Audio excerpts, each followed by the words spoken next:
नहीं,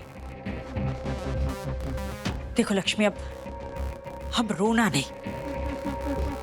हमें ये आंसू नहीं चाहिए। अब हमारे घर में एक नया मेहमान आ रहा है, उसके आगमन में ये दुख का माहौल नहीं चाहिए हमें। पारो जब इस घर में आई थी तो कितनी खुशियां मनाई थी ना हमने। तो अब ये दुख, अब भी ये दुख नहीं होना चाहिए ना। देखो लक्ष्मी, तुम्हारे इस व्यवहार की वजह से शुभ अशुभ में बदल रहा है। ऐसा नहीं होना चाहिए, मत करो ऐसा। हम चाहते हैं कि तुम खुश दिखो, मुस्कुराती हुई दिखाई दो। हमारे घर में बहुत बड़ी खुशी आ रही है। इस खुशी को ग्रहण मत लगाओ लक्ष्मी। और हाँ, सच को स्वीकार कर लो। जो हकीकत है उसे स्वीकार कर लो। हमारी जगह अगर तुम्हारी माँ होती ना, तो वो भी तुमसे यही कहती, यही समझाती तुम्हें, क्योंकि हकीकत को नकारा नहीं जा सकता। एक बात और कहना चाहते, तुमसे कहना तो नहीं चाहते एक्चुअली, लेकिन सॉरी कहना पड़ेगा। इस घर में अब तुम्हारी कोई जरूरत नहीं है। आई होप तुम समझ गई होंगी जो हम कहना चाहते हैं।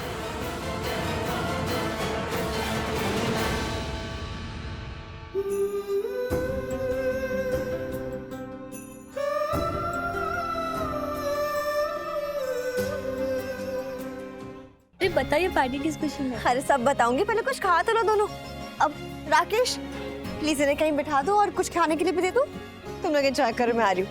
अरे आप लोग ना। मलिष्का, हाँ मॉम। मुझे तुझसे कुछ बात करनी है। हाँ बताइए।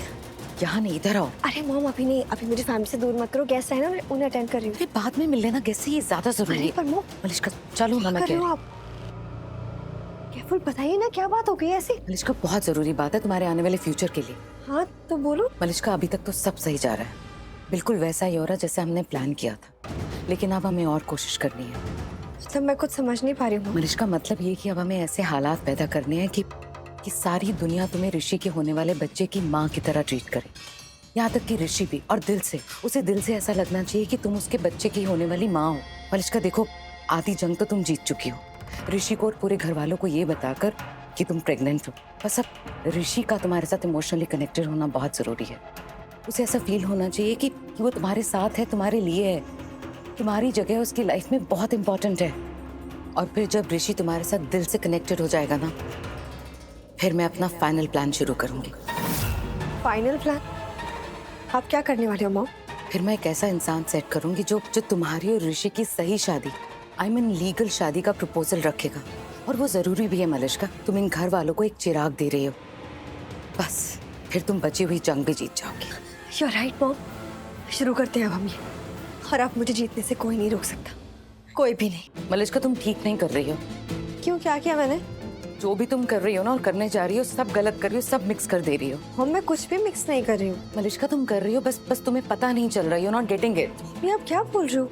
बेटा मेरी बात ध्यान से सुनो, हमें अब जो भी करना है ना, स्टेप बाय स्टेप करना है। सबसे पहले तुम्हें ऋषि को ये फील करवाना पड़ेगा कि तुम उसके होने वाले बच्चे की माँ बनने वाली हो। आई नो उसे पता है, लेकिन अभी तक वो दिल से महसूस नहीं कर पाया। पहले उसे दिल से महसूस करने दो, उसे एक्सेप्ट करने दो कि वो इस बच्चे का होने वाला डैड है। फिर वो तुमसे भी जुड़ेगा, तुम्हारे लिए भी उसको इमोशंस होंगे। मलिष्का उसके बाद हमारे प्लान का दूसरा पड़ाव शुरू होगा। जब ऋषि तुम्हें प्रपोज करेगा शादी के लिए, तो पहले तुम्हें माँ बनना है और फिर पत्नी। मलिष्का ये बात तुम भी अच्छे से जानती हो कि सिर्फ तुम्हारे लिए वो कभी भी फील नहीं कर पाएगा, लेकिन अपने होने वाले बच्चे की मॉम के लिए जरूर फील कर सकता है। और वो करेगा मॉम, आप चिंता मत करो, अब यही होगा। अब मैं ऋषि की नजरों में एक अच्छी औरत बनूंगी, आप देखती जाओ।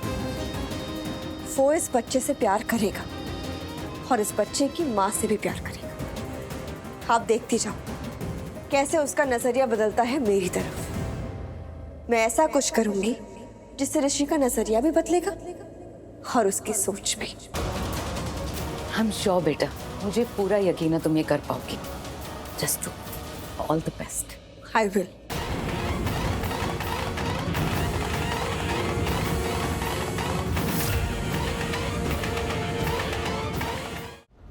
दादी दादी क्या हुआ है बताओ तो मुझे, क्यों ले आए मुझे यहाँ? बैठ इधर, अरे दादी बैठ। क्या हुआ है? आप सब ठीक है ना? आप ठीक हो? तू मेरी छोड़, अपनी बता क्या हुआ है तुझे? क्या चल क्या रहा है ये सब? मुझे कुछ नहीं हुआ है। मेरी आंखों में देख और फिर बोल, क्या हुआ है तुझे? क्यों कर रही है तू ये? क्या कर रही हूँ मैं दादी? सच में कुछ भी नहीं हुआ है, सब ठीक है, मैं ठीक हूँ। दादी हूँ मैं। कौन? दादी, इस घर में सबसे बड़ी। आंखें वो भी देख लेती हैं जो सामने नहीं होता। हे दादी मैं कह रही हूँ ना आपसे, सब ठीक है सच में। मैं जानती हूँ कुछ भी ठीक नहीं है। दादी मत मुस्कुरा इतना, मत इतना मुस्कुरा, क्योंकि तेरी मुस्कुराहट में मुझे और भी ज्यादा दर्द दिखाई देता है। बता मुझे क्या हुआ है? कुछ नहीं हुआ है मुझे, बस मैंने हालात को समझ लिया, मैंने सच को स्वीकार कर लिया और जो हकीकत मेरी आंखों के सामने है ना उसे मान लिया बस। कैसी हकीकत? यही कि ऋषि और मलिष्का ही एक है, वो दोनों ही एक दूसरे के साथ के लिए बने और अब तो मलिष्का का बच्चा भी होने वाला है और मैं सच में बहुत खुश हूँ उसके लिए। सच में? बिल्कुल दादी, इस सब में जो कुछ भी हो रहा है, इस सब में बच्चे की क्या गलती होती है? ये तो बड़े लोग होते हैं इस दुनिया में जो रिश्तों को उलझा देते हैं। बच्चों का इन सब चीजों से क्या लेना देना? मुझे सच में मलिष्का के बच्चे से ना कुछ नहीं, अगर है तो ऋषि से, उससे शिकायत है मुझे। उसने मेरे साथ जैसे रिश्ता निभाया ना वो सही नहीं था, गलत किया उसने। उसने मुझसे कहा कि मैं उसे एक मौका और दूं, एक मौका और दूं और फिर वो कभी मेरा दिल नहीं दुखाएगा। उसने मुझसे कहा कि मैं, और याद है आपने भी कहा था, आपने भी मुझे समझाया था कि मैं ऋषि को एक मौका और दूं। और दादी मैं ना दिल से बहुत सच्ची हूँ, मैं जैसी हूँ ना वैसी ही दिखती हूँ, लेकिन ऋषि वो उसने मेरे साथ, उसने झूठ बोल के मेरे साथ गलत की। अगर ऋषि ने ऐसा किया है तो उसने बहुत गलत किया है और अब तो मैं भी तेरी गुनहगार बन गई हूँ। मैं ही तुझसे कहती थी ना कि ये एक मौका और दे दे ऋषि, मुझे माफ कर दे।